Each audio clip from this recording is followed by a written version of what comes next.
শান্তির মায় মইরা গেছে, শেষ। শান্তির মা নাই দুনিয়াতে, শান্তি আসবে কোথা থেকে? আমরা যতই শান্তির পিছনে দৌড়াচ্ছি, শান্তি আমাদের থেকে ততটাই সামনে দৌড়াচ্ছে, শান্তি আমাদের কাছে নাই। আপনি ঘরে ঘরে খবর নিয়ে দেখেন, ঘরে ঘরে খবর নিয়ে দেখেন, স্বামী স্ত্রীর মধ্যে শান্তি নাই, বউ শাশুড়ির মধ্যে শান্তি নাই, ছেলে চাচার সাথে শান্তি নাই, ছেলে বাবার সাথে শান্তি নাই, শুধু অশান্তি আর অশান্তি।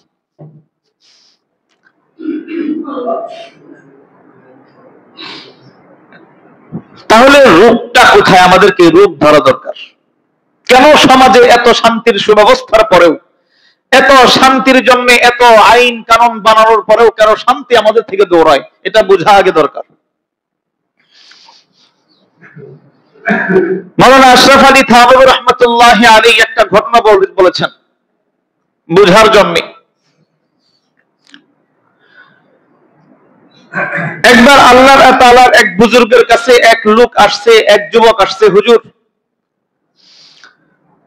আমার একটা সন্তানের বাবা ডাক শোনার খুব ইচ্ছা, আমার খুব বাবা হইতে মনে চায়, কিন্তু আমি বাবা হতে পারতেছি না, আমার জন্য একটু দোয়া করেন। আমরা দোয়া চাই না?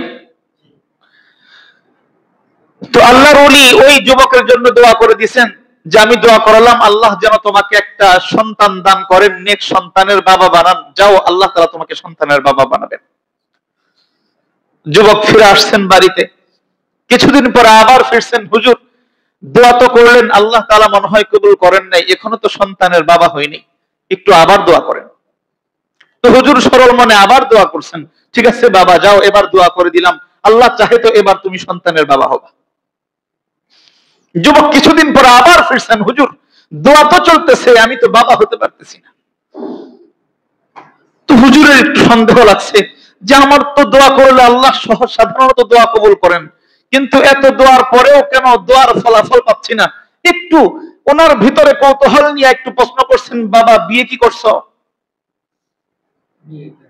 বাবা বিয়ে কি করছো? যুবক উত্তর দেয়, হুজুর বিয়ে তো করি নাই। বুঝেন নাই মনে হয়, হুজুর বিয়ে তো করি নাই।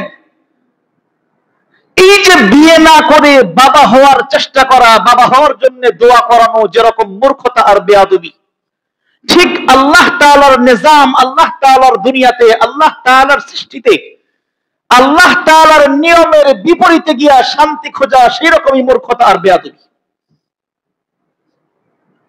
ব্যাপার বুঝতে পারছেন? আমরা আসল জায়গায় নাই, ভিন্ন জায়গায় শান্তি খুঁজতেছি, শান্তির জায়গায় আমরা কেউ নাই। এবার আসেন শান্তির একটা ট্যাবলেটের নাম শিখা যায়, শান্তির একটা সূক্ষ্ম চিকিৎসা, একেবারে ছোট। আগের দিনে বাজারের মধ্যে দেখতেন মানুষ বিভিন্ন ঔষধ বিক্রি করত, লাল কাপড় পেঁচায় দেখবেন অনেকগুলা কাচের বোতলের মধ্যে মানুষ ঔষধ বিক্রি করত। একটা বোতল নিয়ে যান, এক বোতলে 1000 রোগ একেবারে শেষ। আপনার রোগ, বাবার রোগ, মায়ের রোগ, ঘরের রোগ, পরিবারের রোগ, যার রোগ বলেন একটা বোতল নিয়ে যান, 20 টাকার বোতলে সব রোগ শেষ। আছে না?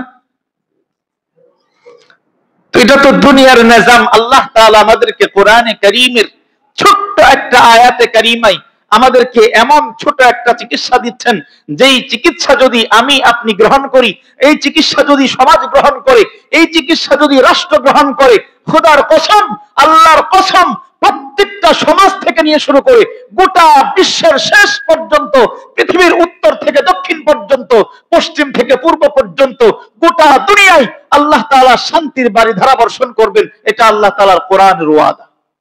বলেন না সুবহানাল্লাহ। আল্লাহ রাব্বুল আলামিন পবিত্র কোরআনে কারীমের সূরাতুল মাইদার 104 নম্বর আয়াতে একটা ছোট্ট আয়াতে কারিমা নাযিল করেছেন। তার আগে আরেকটা কথা বুঝেন, আমরা যখনই শান্তির আলোচনা আসে, যখনই শান্তির চেষ্টা করি, তখন একটা বক্তব্য আমাদের মুখে দেখা যায় যে গোটা দুনিয়া তো শেষ হয়ে গেছে, দুনিয়া শেষ, অমুকে শেষ, তমুকে শেষ, এখন আর এই দুনিয়াতে শান্তি আসার কোনো সুযোগ নেই। এরকম বক্তব্য শুনছেন কিনা? দুনিয়া শেষ, মানুষ তো এখন মানুষ নাই, সব মানুষ তো পশু হয়ে গেছে, এই জমিন আর কখনো শান্তি আসবে না, এটা আমাদের ভিতরের ধারণা।